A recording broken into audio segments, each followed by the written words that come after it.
Olá pessoal, com mais um vídeo para o canal, fazendo uma revisão para o concurso do Banpará, que será daqui a alguns dias a prova. Peguei algumas questões da banca Fundação Setup, que é a banca responsável por esse concurso. Então, nós vamos iniciar com questões de informática. Então, a primeira questão ela diz assim: o conjunto de teclas, logotipo do Windows mais K, utilizada no Windows 10, gera que ação neste sistema operacional? Então, ele quer saber o resultado quando a gente aperta a tecla do Windows mais o K.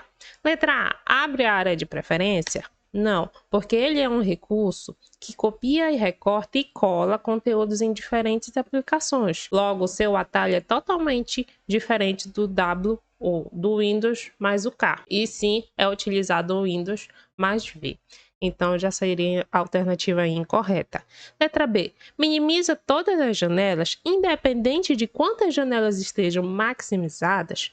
Eu até descobri esse outro atalho, que é bem interessante e é bom vocês tentarem no computador de vocês. Que para esse atalho, para minimizar todas as janelas, é o Windows M. Então, não é a alternativa correta. Letra C, ele diz: abre a ação rápida conectar, que auxilia na conexão de dispositivos de áudio e vídeo sem fios. Então é isso aqui que acontece quando a gente seleciona o Windows mais o K. Que a letra K já dá até uma ideia da gente tentar memorizar com a palavra conectar. K, conectar.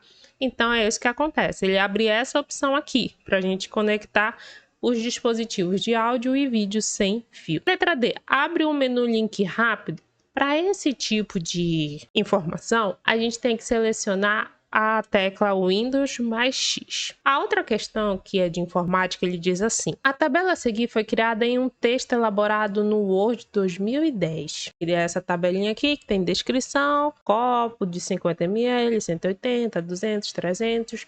Aqui a quantidade de cada copo, logo no final é calculado a média. Com relação à média calculada, que está na segunda coluna da sexta linha, então 1, 2, 3, 4, 5, 6. Então é esse valor aqui, 112,5. Podemos afirmar que letra A pode ser calculada dentro da própria tabela Word usando uma ou somente uma única fórmula nativa deste processador de texto. Vamos deixar de stand-by esse aqui. Mas quando ele vem com essa ideia de somente, a gente já fica com uma pulga atrás da orelha. Letra B. Pode ser somente, olha só, mais uma vez, ser calculada se for importada no Excel? Não, ele não pode ser apenas nesse viés aqui, não. Tanto que também não sabia, mas pode ser utilizado dentro do Word a fórmula de cálculo, onde a gente pode até utilizar mais de uma fórmula. Letra C, só pode ser calculada dentro do Word manualmente digitada? Não, até porque a gente tem também o programinha do Excel. Então, com isso, a letra D pode ser calculado dentro da própria tabela Word usando uma fórmula ou até combinações de fórmulas nativas dentro deste processador de texto.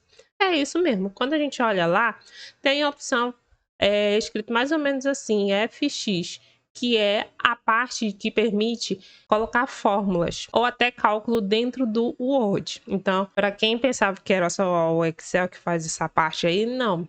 O Word também tem essa ferramenta super importante que a gente tem que saber e já até caiu aqui em questão de prova. A outra questão aqui, continuando em informática, é do Excel, mas daquelas formulazinhas. Então, olha só.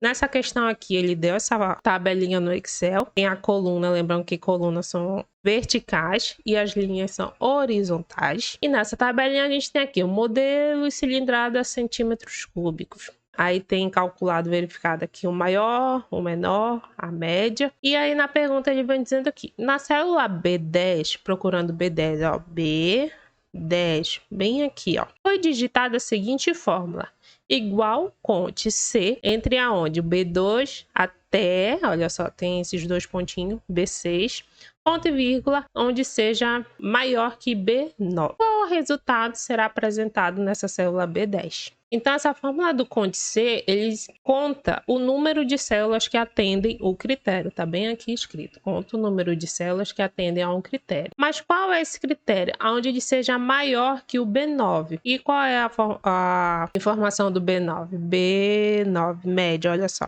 Então, ele quer saber aqui quantas células aqui entre o B2 ao B6 entre esses aqui é que possui o valor maior do que a média aqui, de 1.760. Então, olha só, 1.000 é maior ou menor? É menor. 4.100, ele é maior ou menor? Maior. 1.300, ele é menor. 800 também é menor. E 1.600 também é menor.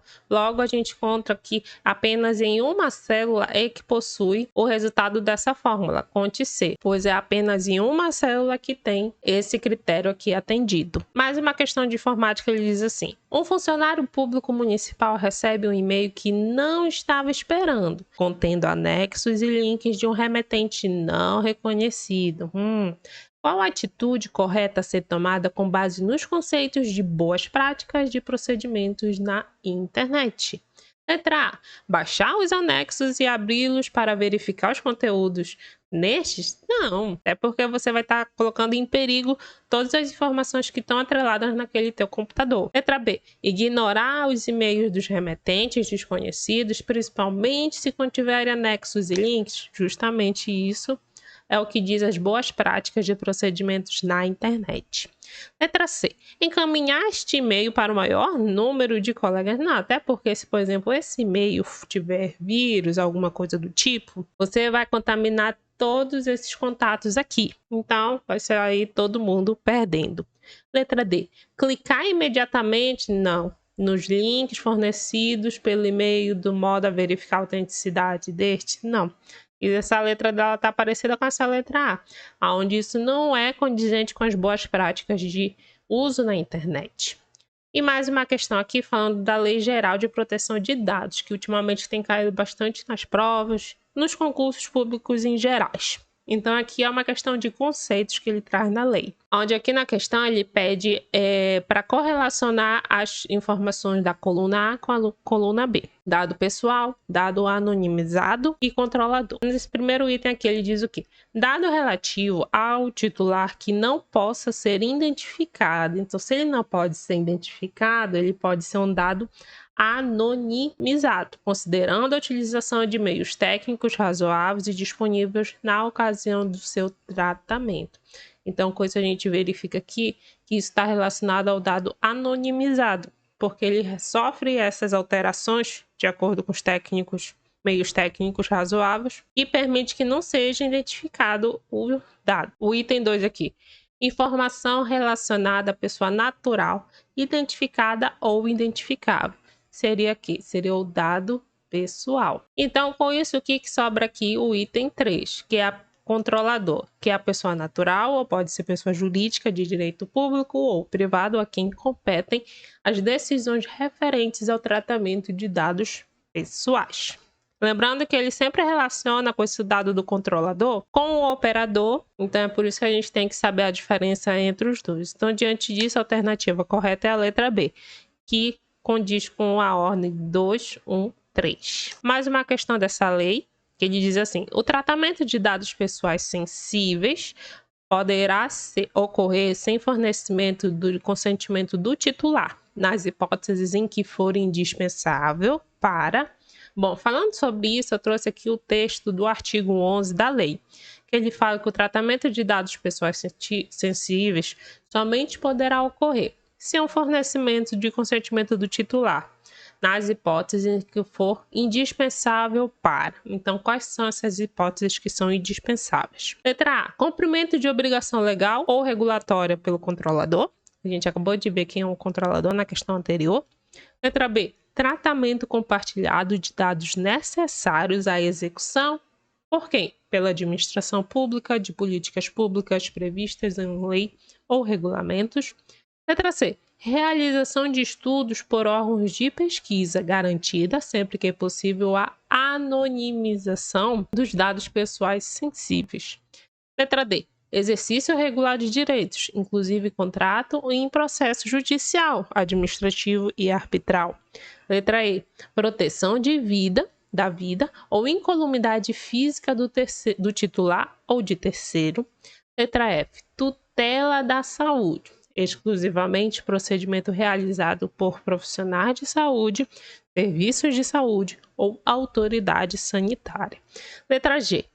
Garantia de prevenção à fraude e à segurança do titular, nos processos de identificação e autenticação de cadastro em sistemas eletrônicos, resguardados os direitos mencionados no artigo 9 desta lei, exceto no caso de prevalecerem direitos e liberdades fundamentais do titular, que exijam a proteção dos dados pessoais. Então, a gente acabou de ver uma lista e a gente vai verificar o que é que não está aqui nessa questão. Ou melhor, que está nessa questão, perdão. Letra A, é o cumprimento da obrigação moral ou regulatória pelo controlador?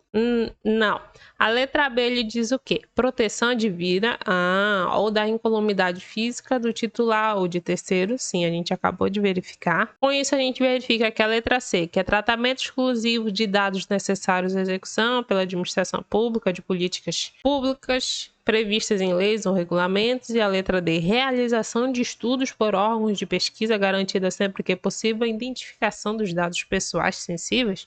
Não. Então, com isso a gente verifica que a letra B é a alternativa correta. E já finalizando já esse vídeo de revisão, mais duas questões na parte de bancária. O pagamento da dívida é garantido como um bem imóvel. Embora conserve a posse do bem, a empresa só readquire sua propriedade após a quitação integral da dívida. Se a dívida não for paga, ou se for paga apenas uma parte dela, ao fim do prazo contratado, a instituição poderá assumir a propriedade do bem. Essas características referem-se à garantia do tipo... Letra A, aval. Aval, ela é o quê? Ela é uma garantia em títulos de crédito, onde uma pessoa garante o pagamento do título, onde não envolve a transferência de propriedade de um bem. Então, ela não está relacionada ao que está citado na questão. Letra B, fiança. Fiança é uma garantia pessoal, onde um terceiro se compromete a pagar a dívida caso o devedor principal não faça. Novamente, não há transferência de propriedade de um bem. Então, ela também não faz parte disso daqui. Letra C, alienação. Alienação. Para quem já conhece um pouco do termo da alienação, a gente pode ficar até com dúvida nisso. Então, alienação fiduciária é o quê? É um tipo de garantia em que o devedor, que pode ser chamado de fiduciante, transfere a propriedade resolúvel de um bem ao credor, que é o fiduciário, mas mantém a posse direta do bem. O credor só tem propriedade plena do bem se a dívida não for paga, podendo então tomar posse definitiva do bem. Isso é exatamente o que o enunciado descreve, onde a empresa só readquire a propriedade do bem após a quitação integral da dívida. Então, a alternativa correta dessa questão é a letra C. Letra D, penhora. O que a penhora é? É um ato judicial em que um determinado bem é apreendido para garantir a execução de uma dívida reconhecida judicialmente. Não envolve a posse direta do bem pelo credor durante a vigência do contrato. E por último, a letra E, que é a hipoteca. Hipoteca é uma garantia real em que o bem imóvel permanece em poder do devedor. Neste caso, o imóvel apenas responde pela dívida e o credor não adquire a propriedade do bem, a não ser em um processo judicial de execução. E aí, mais uma questão aqui, já finalizando o vídeo. Considerando o serviço de intermediação que permite o consumidor adquirir bens e serviços em estabelecimentos comerciais ou para compra, previamente credenciados, mediante a comprovação de sua condição de usuário, tão bonito, quando fala assim. Essas características referem-se ao letra A, crédito rotativo? Não. Esse crédito rotativo ele não é um serviço de intermediação para aquisição de bens e serviços em estabelecimentos comerciais. O crédito rotativo é sim uma linha de crédito vinculada ao cartão de crédito, utilizada quando o cliente não paga o valor total da fatura. Seria aquele valor mínimo que a gente sempre vê e coça na mão para poder pagar o valor mínimo, mas não é muito bom pagar só o mínimo. Letra B, crédito direto ao consumidor. É o quê? Embora permita ao consumidor adquirir bens, este crédito geralmente está relacionado a financiamentos diretos entre o consumidor e o banco, sem a intermediação de um cartão para compras em diversos estabelecimentos. Então, letra B não é. Letra C, empréstimos em consignação. É um tipo de empréstimo onde as parcelas são descontadas diretamente na folha de pagamento. ou benefício do tomador. Não é utilizado para intermediar compras em estabelecimentos comerciais. Letra D, Mobile Bank. Isso daqui está no celular direto, então é o quê? Refere-se a serviços bancários oferecidos por meio de dispositivos móveis, mas não é um serviço de intermediação para aquisição de bens e lojas. Então, com isso, a gente finaliza na letra E, que ele é o cartão de crédito. Então, bora ler aqui. O cartão de crédito é um instrumento amplamente utilizado que possibilita ao usuário realizar compras em estabelecimentos comerciais credenciados. Ele funciona assim como um serviço de intermediação, pois a operadora do cartão paga ao comerciante e cobra posteriormente do usuário, geralmente com prazo para o pagamento. Além disso, o cartão de crédito exige uma comprovação de condição do usuário, que é feita pela análise de crédito em concessão de limite. Então, com isso, a alternativa correta dessa questão é a letra E, cartão de crédito. E com isso eu finalizo aqui o vídeo e desejo uma boa prova para vocês.